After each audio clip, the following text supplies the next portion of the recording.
오늘 본문은 여러분이 읽어서 어느 정도 아시듯이 바울이 예루살렘에 가는 여정을 기록하고 있습니다. 지난주에 밀레도에서 에베소 장로들 모아놓고 고별 설교를 다 마치고 이제 오늘 밀레도에서 여러 섬들을 거쳐서 이제 가이사랴까지 가는 그러한 일정이라 그 일정은 특별히 우리에게 전해주는 메시지가 그렇게 많지 않고요. 그 중에 몇 군데 들려서 이제 성령의 감동으로 예루살렘에 가지 말라고 하는 만류를 듣는 이야기가 있습니다. 그래서 성령의 감동을 우리가 어떻게 받아야 되고 어떻게 판단하고 어떻게 순종해야 되는가 하는 이야기를 좀 나누면서 은혜를 받으려고 합니다. 여러분, 저와 여러분들의 신분이 성도라는 것을 부정할 분은 없을 거예요. 성도란 거룩한 무리라고 하는 뜻이지만 왜 거룩하게 되었을까 하면 바로 하나님의 자녀가 되고 그 특징이 성령이 임하게 됩니다. 여러분이 성도인데 난 성령 받지 못한 것 같아요 라고 말할 사람은 단 한 명도 있어서는 안 되죠.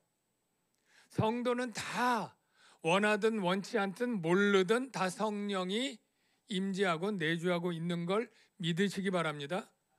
그건 제 말이 아니라 하나님의 약속이고 성경의 기록이기 때문에 믿음으로 받아들여야 되는데, 보이지 않더라도 나는 성령이 내 안에 있고 나와 함께 하시고 나를 인도한다 라고 여러분 아시면 되겠습니다. 성도의 삶은 어떠해야 될까? 어떻게 해야 성도의 삶이 잘 사는 것일까? 라고 묻는다면 대답은 그래서 간단합니다. 성도의 삶은 바로 성령의 인도를 따라 사는 삶이죠.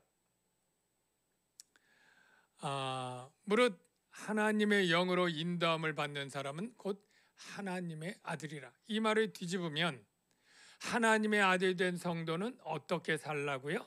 하나님의 영으로 인도함 받으면 되는 것입니다. 우리가 성령의 감동, 성령의 인도라고 할 때 옛날에는 많이 오해를 했어요. 그래서 성령이 직접 이렇게 막 알려줘서 내 마음을 감동하고 이런 것이 전부인 것처럼 많이 생각을 했었습니다.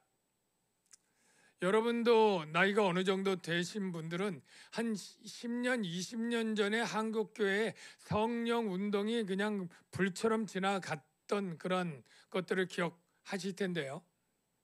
기도원마다 신년이고 연말이고 아주 그냥 집회들이 계속 있었고, 교회마다 부흥회를 한 4, 5일씩 이렇게 유행처럼 다 해서 아마 기억날 거예요. 부흥회 할 때마다 교회 다니면서 부흥회 듣고 말씀 듣고 그랬던, 그때에 병 고침이 있고 입신이 일어나고 그런 성령의 은사들이 일어났던 것들이 옛날에 많이 있었습니다. 근데 그때 한참 성령의 은사 중에 예언의 은사가 있어서 그 교회마다 좀 예언을 하는 권사님들, 기도원 원장님들이 꽤 있었는데요. 목사님들 가운데도 이런 표현으로 많이 하죠. 하나님이 이렇게 말씀하십니다. 지금 하나님이 이렇게 하기를 원하십니다. 막 이렇게 말끝마다 하나님이 하신다고 해서 성령의 통로처럼 이렇게 하시는데, 정말 그럴 수도 있지만 때로는 정말 그런가? 이런 생각이 들 정도로 매사 하나님의 말씀이라고 이렇게 하는 그 표현도 있었습니다. 정말 하나님이 성령으로 감동한다는 것은 우리에게 그때그때 구약시대 예언자처럼 그렇게 말을 주고 생각을 주고 말하게 하는 것일까라고 하면 성경은 꼭 그렇지는 않다고 가르쳐 줍니다. 여러분들은 성령의 감동과 인도를 어떻게 받습니까? 나는 안 받았는데요. 성령님이 내게는 말씀해 주신 적이 없는데 하실 분도 있을 거예요. 그런데 그분들도 성령의 인도와 감화를 받은 적들이 많이 있습니다. 모를 뿐이죠. 하나님은 언제 어떤 방식으로 우리를 감동하시고 말씀하실까 하면 가장 보편적인 것은 여러분이 하나님의 말씀을 들을 때 그것을 깨닫고 믿고 순종하고자 하는 모든 일이 성령의 감화 감동인 것을 여러분 아시기를 바랍니다. 예수님이 보혜사 성령을 보내실 때 이렇게 약속을 하셨어요. 보혜사 곧 아버지께서 내 이름으로 보내실 성령, 그가 너희에게 모든 것을 가르치고 내가 너에게 말한 모든 것, 즉 주님의 말씀을 생각나게 하시리라. 물론 성령께서는 직접 하나님의 음성에 사랑하는 아들아 딸아 하나님이 내게 이렇게 하기를 원하신다 라고 하실 수도 있습니다. 그러나 대부분의 그러한 기적적인 나타나심보다는 이미 기록된 우리에게는 성경 말씀이 있고 주의 말씀이 있고 하나님의 뜻이 있죠. 이 말씀이 어느 날 듣다가 읽다가 마음속에 마치 어두움의 조명을 비추는 것처럼 성령의 조명이라고 하는 신학적 단어가 여기 쓰이는데 마치 이것이 깨달아지고 느껴지면서 내가 이렇게 순종해야지 라고 생각한다면 이게 바로 성령의 감동이 되는 겁니다. 오늘 성령의 감동 이야기를 하기 전에 그래도 본문을 읽었으니까 본문의 내용을 따라서 한번 먼저 살펴보겠습니다. 바울의 여정이 기록되어 있는데요.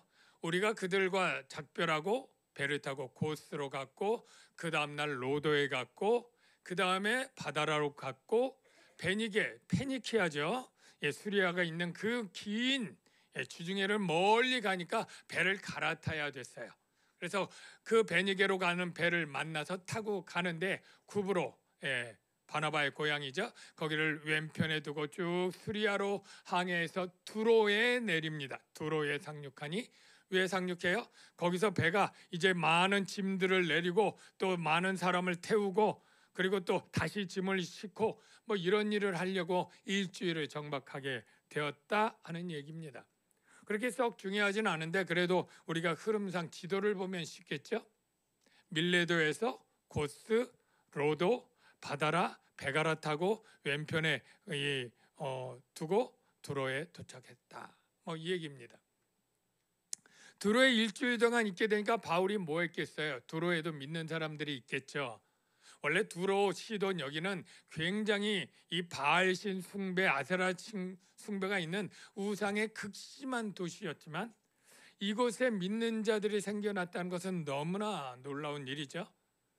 아마 그들은 오순절에 왔던 사람들 중에 가서 전도해서 그들 중에 교회라고 할 정도로 믿는 사람들이 생겼을 것인데 바울이 그 사람들을 모아서 일주일 동안 같이 있으면서 아마 같이 먹고 자기도 하지만 거기서 간증도 하고 여태까지 설교도 하고 예배도 드리고 아마 그런 일들을 했을 거예요. 일주일간 바울이 이렇게 있으면서 그들이 바울을 굉장히 존경하고 사랑하게 되었겠죠. 그런데 그들이 역시 성령의 감동을 받았는데 그 감동의 결과가 뭐냐면 바울이 예루살렘에 가면 큰 환란이 있으니까 바울 사도요, 이번에는 예루살렘 가지 않는 게 좋겠습니다. 이렇게 만류한 거예요. 그게 4절에 기록되어 있죠. 제자들을 찾아 거기서 이레를 머무니라. 그들이 성령의 감동으로, 여러분 잘 보십시오. 성령의 감동을 받았어요. 그래서 바울에게 어떻게 행동을 했습니까? 사도요, 예루살렘에 들어가지 말라 이렇게 만류를 했습니다. 바울은 그러나 그 만류에 머물거나 포기하지 않았습니다. 바울은 지금 가서 해야 될 일이 있다고 스스로 믿습니다. 무엇인가요? 그가 얘기한 것처럼 내가 예루살렘에 가면 적어도 그들이 정말로 가난한 이들을 위해서 구제연금을 지금 여러 교회에서 1년 이상 모았거든요. 그래서 지금 그 구제연금을 가지고 가는 팀이 한 7명하고 자기 팀하고 한 10명 정도 가는 중인데 팀장격 아닙니까? 내가 가서 이 구제 사역을 마무리하고 더 중요한 것, 하나님이 이방인들에게 하신 이 놀라운 일들을 낱낱이 고해서 그들이 이방인 교회를 조금 의심하던 것들을 없애서 이방인 교회와 유대 예루살렘 교회가 하나 되게 하고 서로 끈끈하게 기도해 주는 관계로 만들겠다. 이게 바울의 사명이었고 그것을 이루기 위해서 자기가 가야 됐거든요.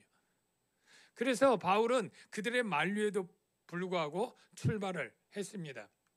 이튿날 여러 날을 지난 후 우리가 떠나갈새 이 두로의 사람들은 정이 그새 있어요. 그러니까 그들이 다 처자와 함께, 보통 배웅할 때 남자들만, 이 교회 장로, 집사 이런 분만 몇 명 이렇게 가도 괜찮은 건데 그냥 다 처자를 데리고 나온 거예요.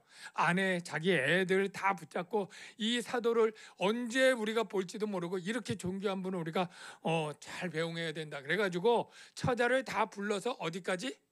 성문 밖까지. 그러니까 어디에? 한국까지겠죠. 전송을 하는데 그 바닷가에서 무릎을 꿇어 기도하고, 제가 전에도 얘기했지만 유대인들은 보통 서서 손 들고 기도합니다. 하늘을 우러러. 무릎을 꿇어 기도하는 건 정말 특별하게 간절할 때 하는 행동인데, 그렇게 꿇어서 어디에? 노상에서, 바닷가에서. 대부분의 그 지역 주민들은 다 우상 숭배하는 사람들이라고 그랬죠. 그러니까 이 여호와 하나님을 믿는 이들의 이것들이 조롱거리고 비난거리고 굉장히 난처할 수 있는 행동을 스스로 감수하면서 그렇게 기도하고 보내줬어요. 그 이유는 뭐다? 바울 사도를 그렇게 사랑하고 존경했다. 이렇게 알 수 있겠죠. 그래서 이제 그들이 두로를 떠나고 둘레마이 갔다가 가이사랴 가는데, 그것도 지도를 보면서 설명하면 쉬울 것 같죠? 네, 볼까요? 네, 두로를 떠나서 둘레마이에 이르렀고 그 다음에 가이사랴에 이르렀는데, 가이사랴의 사도행전 초반에 있었던 빌립 집사가 나오네요. 여러분, 12사도 외에 아주 명성을 떨친 게 스데반과 빌립 집사인데, 빌립 집사가 사마리아 성에 전도해서 아주 성령의 큰 역사를 일으키고 많은 사람을 구원했죠. 근데 하나님이 이 빌립을 이 광야로 보내니까 이 이디오피아의 국고 맡은 그 내시를 전도하는 그 일을 하고 호련히 사라져요. 그리고 성경에 사도행전에 등장하지 않는데 지금 등장을 하는데 보니까 가이사랴에 와 있던 거죠. 가이사랴에서 딸이 있었는데 딸이 다 처녀로 예언하는 자다라고 되어 있는데, 굉장히 신실한 믿음의 가정을 꾸렸고 자녀도 다 주께 헌신된, 그러니까 오늘날 수녀처럼 결혼 안 하고 주의 일을 하는 여전도사로 평생 살아가는 그러한 삶의 자녀들 넷과 함께 거기서 전도 사역을 하고 있었던 거죠. 근데 그래도 나름 좀 형편이 괜찮았나 봐요. 그러니까 그 바울 선교팀이 장정 10명이 넘는데 거기서 식사와 숙소로 이렇게 묵게 되는 거죠. 근데 중요한 일은 그 다음에 일어납니다. 바울이 그 빌립의 집에 딱 머무는데 아가보라고 하는 선지자가 글로 찾아와요. 여러분, 아가보 뭐 기억나십니까? 사도행전을 보면 이 아가보가 먼저 나오는데 그가 예언을 했어요. 어떤 예언을 했냐면, 다 모를 때 천하에 크게 흉년이 들리라 라고 예언을 합니다. 그게 주 한 47년 전, 그러니까 지금으로 따지면 한 10년 전 일이에요. 근데 정말로 그 예언대로 되어서 3년 동안 굉장히 흉작이 되고 기근이 들어요. 그러니까 많은 사람들이 그냥 굶어 죽게 되고 막 어렵게 되는데, 그게 3년 되니까 더해지겠죠. 그래서 이 바울이 처음에 1차 모금을 해서 먼저 예루살렘에 구제했던 일이 있었어요. 그게 벌써 10년 전 일이죠. 근데 계속 그것 때문에 이제 2차, 3차 하면서 모금해서 지금 가는 중인데, 그 구제를 하게 된 결정적 원인이 이 아가보 선지자의 예언 때문이에요. 그러니까 이 예언은 정말 적중하고 실제 성령의 예언 맞았어요. 그렇게 성령에 감동된 이 선지자가 이 바울이 묵고 있는 빌립 집사의 집에 온 거예요. 그리고 나서 이렇게 얘기하는 거예요. 바울 사도의 띠를 가져와라. 그 당시 유대인들은 다 겉옷이 이렇게 치렁치렁하니까 다 이렇게 띠를 합니다. 그 띠를 가져오더니 어떻게 하냐면 자기 손을 묶어요. 그리고 발을 묶어요. 그리고 나서 예언을 하는 거예요. 성령이 이렇게 말씀하신다. 그 내용을 볼까요? 노란색을 보면 성령이 말씀하시되, 이제 바울이 예루살렘에 갈 건데 가면 유대인들이 이띠 임자를 어떻게 한다? 결박한다 이렇게. 그리고 이방인 손에, 이방인이면 로마인 군병이겠죠.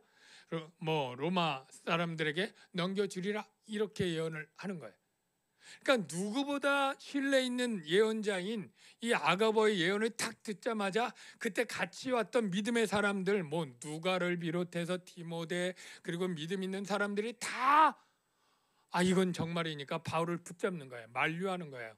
사도요, 아무리 해도 절대 이번은 예루살렘에 안 가는 게 좋겠습니다. 성령님이 이렇게 분명히 선지자를 통해서 감동을 주어서 이렇게 행동으로 분명하게 보여주는데 여기서 갈 일은 아닌 것 같습니다. 이러면서 막 올라가지 말라고 난리를 치는데 막 심지어는 많이 울면서 막 이렇게 붙잡는 거예요. 그래서 우리가 여기까지 딱 오면서 아니 성령의 감동이 정말 무엇이 맞는가 이게 궁금한 거야. 아니 두로와 가이사랴의 믿음의 사람들이 다 예루살렘에 들어가지 말라, 또 예루살렘에 올라가지 말라 이렇게 권하는 이 성령하고 바울이 애당초 출발할 때도 자기가 그냥 가는 게 아니라 인간적 의지가 아니라 성령에 매여서 간다고 얘기를 하지 않았었습니까? 보라, 이제 나는 성령에 매여 예루살렘으로 가는데, 이때 바울에게 예루살렘에 가도록 하신 분이 누구라는 고백이에요? 성령 하나님. 거기서 무슨 일을 당할지 알지 못한다. 오직 성령이 각성에서 내게 증언하여 결박과 환란이 나를 기다린다. 예루살렘에 가면 너를 환대하고 잘 이해해주고, 이게 아니라 성령은 미리 보는 하나님의 영이기 때문에 알려주는데, 너는 환대를 받고 환영을 받는 게 아니라 거기서 유대인들에게 결박당하고 환란이 당할 거다. 이거를 이미 예언을 받았다는 거예요. 자, 그러면 똑같은 성령님인데 왜 두로와 가이사라의 성도들 그리고 같은 전도팀들은 예루살렘에 가지 말라고 이렇게 행동을 하고 바울은 아니다, 성령에 매여서 나는 가야 된다 이렇게 할 때 어떤 성령의 감동이 맞을까요? 우리가 성령의 감동이 우리에게 있는 것이 당연하다고 말씀을 드렸어요. 왜냐하면 우린 성도니까, 하나님의 자녀니까. 약속대로 보혜사 성령이 우리 안에 계시고 우리에게 뜻을 가르쳐주고 우리를 인도하십니다. 그때 우리는 이게 과연 성령의 감동이 맞는가를 잘 기도해서 분별해 내야 돼요. 제가 결혼 초에 평신도였었고, 그냥 믿음 생활하는 그냥 신혼 부부였을 때에 이제 교회를 다녔는데 그 교회가 미아리에 있는 교회였어요. 저는 상도동에 살았어요. 근데 그때 결혼했을 때 제 아내가 조금 몸이 안 좋았는데 그 교회 가면 병을 잘 고친다 그래서 그 힘들게 이제 거기를 다니게 됐어요. 근데 정말 병이 나아지고 좋아지니까 굉장히 신뢰를 했죠. 그리고 제가 그때 한 100명 모이는 작은 교회였는데 제가 그때 옷장사를 하고 했는데 잘 벌렸어요. 그래서 제가 아마 11조를 제일 많이 내는 젊은 부부 집사였어요. 근데 하루는 그 예언하고 기도하시는 그런 원장님이 계셨는데 우리에게 이렇게 말씀하는 거예요. 하나님의 뜻이 우리 김 집사는 이 미아리 지역으로 이사를 와야 된다. 근데 그때 제가 너무 고민이 됐고 힘들었어요. 왜냐하면 그 당시에 얼마 전에 저희 어머님이 중풍에 걸리셔서 거동이 불편했습니다. 그래서 그 어머니를 수발하는 일을 아버지가 했고 우리가 도와야 됐고, 그리고 재정적으로도 경제적으로 그렇게 넉넉하지 않은 부모님이기 때문에 저희가 좀 돕고 하는 일들이 좀 있었는데 이사를 해서 분가를 하라고 하는 게 너무 부모님에게 상처가 될 말이었어요. 제가 계속 고민을 하고 어머니에게 차마 말을 못했습니다. 입이 떨어지지 않았어요.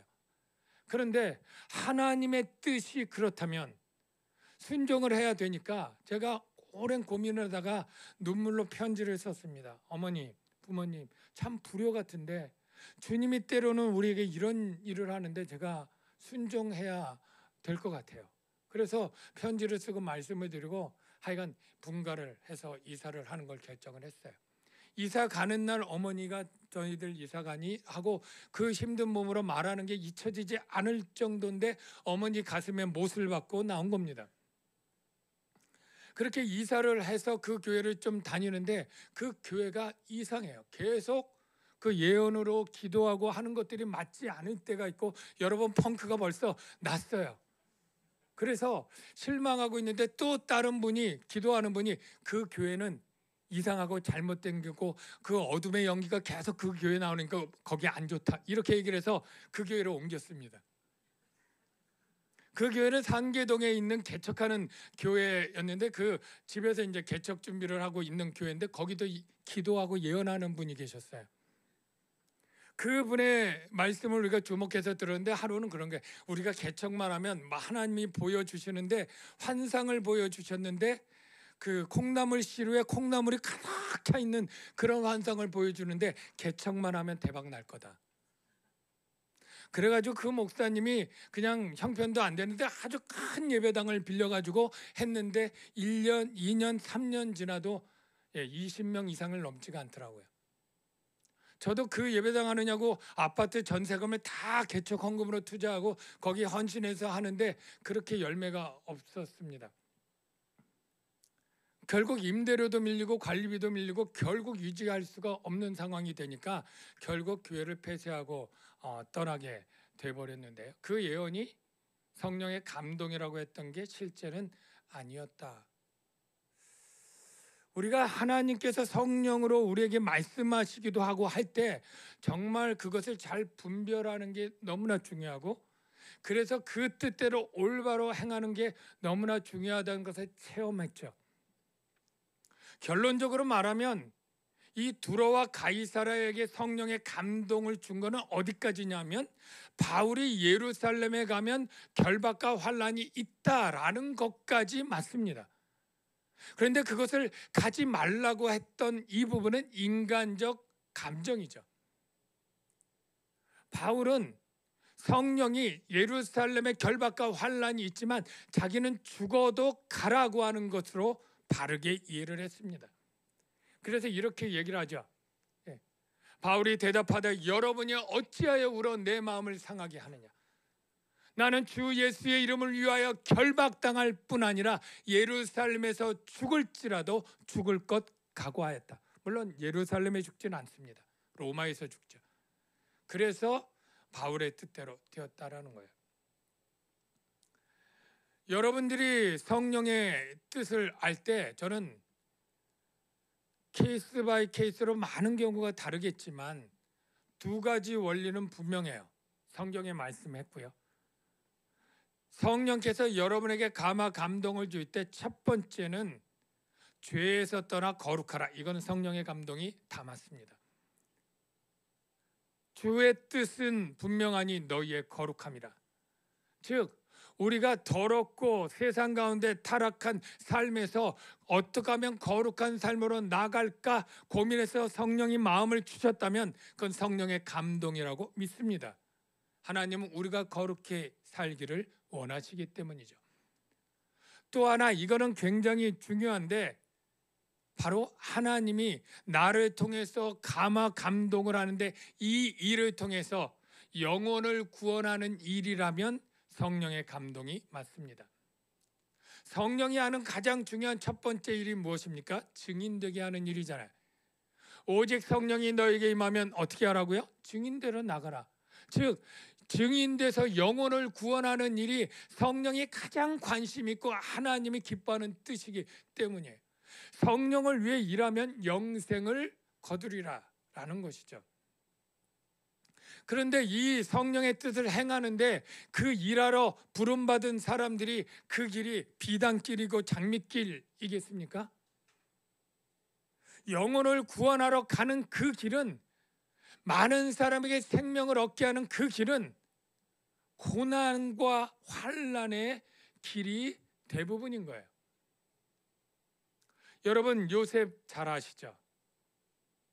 요셉은 어려서부터 형들에게 미움을 받아서 그 먼 애굽에 죽을 뻔하다가 노예로 팔려간 기구한 인생을 젊을 때 살게 됩니다. 그런데 나중에 보니까 형들이 자기를 보낸 것이 아니었어요. 하나님이 보내신 거예요. 하나님이 그에게 고난의 길로 보내신 거예요. 왜요? 구원하기 위해서. 누구를? 그의 가족과 많은 생명을. 그래서 요셉이 나중에 그 형들을 만나지 않습니까? 그리고 나서 그 고백부터 하는 거예요. 형들이 나를 해하려고 보낸 게 아닌 것을 내가 안다. 이렇게 말하죠.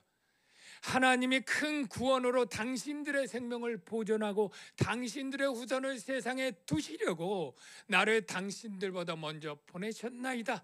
당신들은 나를 해하려 하였으나 하나님은 그것을 선으로 바꾸사 오늘과 같이 많은 백성의 생명을 구원하게 하시려 하셨다. 저는 여러분들이 하나님의 감동이 있는데 내가 이 일을 통해서 누군가의 영혼을 살리고 구원하는 일이라고 하면 그건 하나님의 감동이 맞다고 생각을 합니다. 어떤 선교사님들이 가야 되는 선교지는 정말 가난하고 힘들어서 자신의 삶이 거기서 다 무너질 것, 자녀 교육이 안 될 것, 그리고 아내와 모든 삶이 외롭고 힘든 삶을 살 것을 성령으로부터 알아요. 그래도 그 길을 가는 거죠. 그런 선교사님들이 많이 있지 않겠습니까? 잘 나가던 직장을 그만두고 나서 신학을 하고 50대에 그리고 자신의 삶을 재산을 털어서 시골의 어려운 곳에 개척교회를 세우고 자신의 평생을 개척교회 어르신들 10명, 20명을 놓고도 내가 살겠다고 그 길을 가는 개척교회 목회자들이 적지 않게 있습니다. 성령의 감동을 받았을 때 많은 주위에 있는 친척들이나 믿음의 사람들도 말했을 거예요. 그냥 평신도로 봉사하는 게 주님의 뜻일 수 있지 않겠습니까? 이렇게 건강이 힘들고 애들 교육도 있고 여러 가지 있는데 꼭 선교사로 나가야 되겠습니까? 국내에서 목회해도 되지 않습니까? 꼭 목회를 해야 됩니까? 그냥 평신도로 장로로 봉사할 수도 있지 않습니까? 라고 얼마나 많은 만류가 있었겠어요. 기도하는 사람들이, 성령의 은혜 받은 사람들이. 여러분, 예수님이 온 인류를 구원하기 위해 왔을 때 성령께서 제일 먼저 끌고 간 게 어디냐면 광야입니다. 그리고 마귀에게 시험부터 받게 하죠. 그리고 그 시험을 통과해서 나중에 십자가에 피 흘려 죽게 하신 게 성령이 하십니다. 때로는 성령은 하나님의 아들인 예수님도 고난 속으로 밀어넣는, 그래야만 영혼을 구원하는 일이 이루어지기 때문에 그 일을 하시는 거예요. 성령의 인도하심은 때로는 우리의 본성, 가장 기본적인 본성을 모성애라고 하지 않습니까? 근데 그 모성애도 뛰어넘고 자녀들 울고 불고 해도 가야만 되는 길이면 가도록 하는 게 하나님의 뜻이에요. 여러분, 구약의 사무엘상에 보면 이스라엘이 블레셋과 전쟁을 해서 언약궤를, 하나님의 법궤를 빼앗겼던 수치스러운 사건이 있었습니다. 기고만장한 이 블레셋 사람들은 이 언약궤를 어디에다 두냐면 자기들이 믿는 다곤 신상에 마치 전쟁 포획물 한 것처럼 그 앞에다 놓습니다. 근데 우리 하나님이 어떻게 하세요? 그 다곤 신상을 쓰러뜨려서 목이 부러지게 만들어 버리죠. 그리고 그곳마다 있는 곳마다 그냥 독종과 전염병이 일어나게 하니까 사람들이 다른 도시로 몰렸는데 그 도시에도 그러고, 그러니까 또 다른 도시로 다 돌려도 다 막 전염병이 돌고 하니까 이 법궤를 다시 유대로 돌려보내자, 이런 결정을 하면서 마지막에 그래도 이거 정말 하나님이 하신 일 맞아? 이런 생각이 드는 거죠. 그러니까 꾀를 내서 시험을 해보기로 합니다. 그 시험이 뭐냐면, 이걸 수레에 얹혀서 이 벗개를 이제 보낼 텐데, 이 수레를 끄는 소가 보통 이제 숫소를 할 텐데, 한 번도 멍에를 매지 않은 소로 하자. 멍에 매지 않은 소가 처음 그 수레를 끌려면 제대로 뭐 훈련이나 안 되니까 제대로 끌고 가지 못할 게 뻔하니까 대신 소를 암소로 하자. 왜? 암소인데 바로 젖나는 암소, 즉 새끼를 배서 출산해서 이제 젖을 먹여야 되는 송아지들이 있는 암소 2마리를 씌운 거예요. 그래서 송아지가 집에서 놔둬서 떼어놓고 막 울 때 그 음메 막 엄마 찾는 것에도 불구하고 제대로 가는지 안 가는지, 제대로 가면 하나님이 하신 일이 맞고 그냥 술에도 내팽개치고 집으로 돌아오면 이거는 그냥 우연이 된 거야, 이렇게 결정하기로 하고 했는데, 여러분 어떻게 됐는지 대부분 아시죠? 봅시다. 그러므로 새 수레를 하나 만들고 멍에를 메어 보지 아니하는 젖나는 암소 2마리를 끌어다가 수레를 메우고 그 송아지들은 집으로 따로 돌려보내고 어미 암소들은 벳세메스 유대 땅으로 길로 하는데 하나도 흐트러지지 않고 돌아오지도 않고 바로 행하여 대로로 가는데 갈 때 울고. 그러니까 암소들이 자기 새끼 송아지 배고파서 우니까 자기도 우는 거예요. 그런데 돌이키지 않고 울면서도 좌우로 치우치지 않고 가더라. 이게 뭘 말합니까? 하나님이 가라고 하는 그 길은 울면서라도 가야 되는 고난의 길인 것을, 동물인 하찮은 동물도 그 본성을 따라가는 동물도 그것을 어기면서 간다면 하나님의 사람들인 우리도 그래야 된다는 것 보여주지 않습니까? 인간적인 생각이 들어갈 수 있어요. 여러분, 예수님이 예루살렘에 똑같이 갈 때 이렇게 얘기를 합니다. 내가 이제 예루살렘에 가는데 내가 결박당하고 채찍질 당하고 내가 죽을 거다. 이럴 때 제일 먼저 난리친 게 베드로입니다. 아마 인간적 생각으로 예수님이 가서 죽으면 안 된다고 생각을 했겠죠. 지금 왕이 되어야 될 분, 그래서 내가 영의정 자의정이라도 해야 되는 예수님이 죽는다니 말도 안 된다, 이렇게 해가지고 붙잡습니다. 주여, 절대 그 일이 일어나지 않습니다. 내가 일어나지 못하게 하겠습니다 라고 만류할 때 예수님이 이 세상에서 가장 강하게 책망을 하죠. 사탄아, 내 뒤로 물러가라. 너는 나를 넘어지게 하는 자로다. 그러면서 네가 하나님의 일을 생각지 아니하고 사람의 일을 생각하는도다. 인간의 생각, 인간의 일을 생각할 때에 그렇게 된다는 거예요. 인간적 사랑도 그래서는 안 되는 거죠. 아까 얘기한 것처럼 처자식이 울고 남편이 반대하고 친척이 반대하고 이럴 때에 그 인간의 정을 생각하면, 인간의 사랑을 생각하면 못 가게 되는 거죠.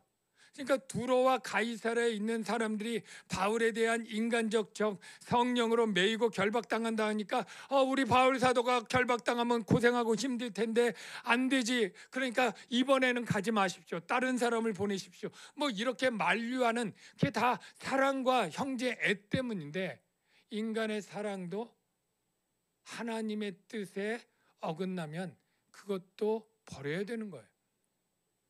예수님이 비장하게 이렇게 말씀하신 거 기억하시죠?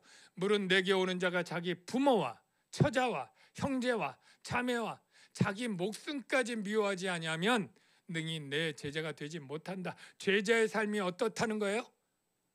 때로는 부모 형제도 미워하는 것처럼 표현이 미워한다는 것이지만 우선순위에 있어서 그것들을 포기하는 거죠. 성령의 뜻은 무엇입니까? 예수님도 예루살렘에 갈 때 만류하는 제자들 있었지만 성령은 고난이 와도 죽음이 와도 가라, 이게 성령의 뜻이에요. 바울에게도 예루살렘에 결박당해도 가라, 이게 성령의 뜻이에요. 여러분들 가운데 나는 바울처럼 예루살렘에 가야 될 결단을 하거나 할 일이 없어 라고 생각할 거예요. 내가 뭐 개척교회 목회자가 되겠어, 선교사가 되겠어, 아마 누군가의 극소수의 사람에 해당되고 나와는 상관이 없어 라고 이 설교를 듣는다면 별 의미가 없겠죠. 근데 사실은 매 순간에 우리들 삶의 수준만큼 성령은 우리에게 어떤 길을 제시하십니다. 여러분이 매년마다 교회에서 봉사하게 될 때 내가 교회에서 이번에 교사를 할까? 1년 동안 주일날 묶여야 되는데 아이들 교사회의와 여러 가지 행사들 가운데 내 시간들을 빼앗길 텐데 그래도 성령이 그렇게 감동하시지만 나는 해야 될까? 라고 할 때 여러분 동일하게 여러분 선택해야 합니다. 여러분이 직장 생활을 시작해서 월급을 받았을 때 11조부터 고민하게 될 거예요. 내가 이걸 드리면 지금 굉장히 내가 여러 가지 이자에다가 생활비에다 어려울 텐데 나의 삶은 빠듯하게 될 텐데 이걸 드려야 될까 말까?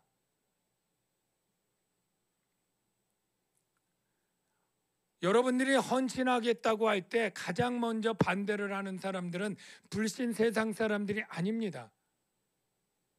내가 주님을 위해서 이거를 좀 드리겠다고 내 삶을 드리겠다고 할 때 가장 먼저 그것에 의문을 표기하고 안 하는 게 좋겠다고 하는 사람들이 여러분의 가족일 거거나 여러분의 세론이거나 여러분이 아는 권사님, 장로님일 수 있어요. 김 집사 꼭 그렇게 안 해도 돼. 그건 너무 힘들게 돼. 가족도 사랑해야지. 이렇게 하면서 여러분들을 막을 수 있어요. 물론 그 말이 다 일리가 있고 맞을 거예요. 그래서 고난이 있고 어려움이 있고 쪼들리게 되고 불편하게 되는 건 맞아요. 성령의 감동으로. 그러나 하나님은 때로는 예루살렘의 결박과 죽음이 있다 할지라도 그를 통해서 내가 구원의 역사를 이루고 교회를 세우고 하나님의 일을 하는 것이니까 너는 가라 이렇게 말씀하고 있어요. 왜 나만 고통을 당해야 되나요? 라고 원망할 때 주님은 이런 약속도 주었습니다. 네가 하는 그 고난이 바로 내게 큰 영광으로 다가올 것이다. 저와 여러분은 이 약속을 믿는 사람들이 되어야 됩니다. 하나님은 이렇게 말합니다. 우리가 그와 함께 영광을 받기 위해 고난도 함께 받아야 된다. 그러나 비교해 보면 우리가 이 세상에서 안락하고 편안한 삶을 포기하고 환난을 당한다 하면 그 환난은 하나님이 주실 영광에 비교해서 잠시 작은 것이지만 하나님은 영원하고 중하고 영광스러운 큰 것을 주시리라. 저와 여러분 모두에게 주신 약속인 줄로 믿습니다. 믿고 가는 자에게 그 길이 열려 있습니다. 오래된 찬양 중에 이런 가사의 찬양이 있습니다. 비바람이 앞길을 막아도 나는 가리 주의 길을 가리. 이 길은 고난의 길, 그러나 이 길은 생명의 길. 주님이 십자가 지고 가는 길, 바울이 결박당하여 가는 그 예루살렘 길, 우리 인생의 예루살렘으로 가는 고난의 길이 있다면 하나님이 가라고 했을 때 여러분 어떻게 하시겠습니까? 믿음으로 갈 수 있기를 주의 이름으로 축원합니다. 우리 이 찬양을 같이 부르면 좋겠습니다.